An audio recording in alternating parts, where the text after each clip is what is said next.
Ya. Pertanyaan yang kedua, saya yang mulia, apa yang dimaksud dekat dengan Allah dan apa maksud dekat dengan ridha Allah? Allah, zat Allah mutlak, tidak terikat dengan tempat, tidak terikat dengan masa.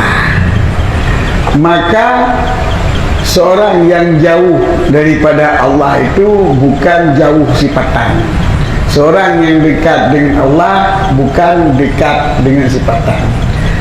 Tetapi yang dimaksud dengan orang yang dekat dengan Allah yaitu orang yang mengamalkan seluruh perintah Allah.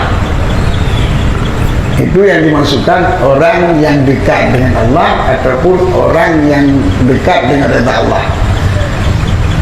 Sebab kalau mengamalkan seluruh perintah Allah dan menjauhkan seluruh larangannya, berarti kita telah dinamakan orang yang dalam menjalankan reda Allah.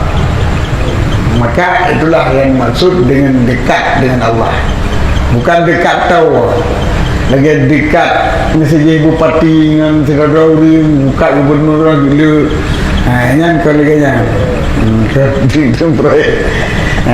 Jadi idanya adalah orang yang paling reda oleh Allah lantaran terpubuk seluruh perintah Allah dan tertinggal seluruh larangan Allah. Gimana? Dekat dengan reda. Sabar sih, dekat Allah yang dekat dengan reda, kan dekat dengan zat Allah.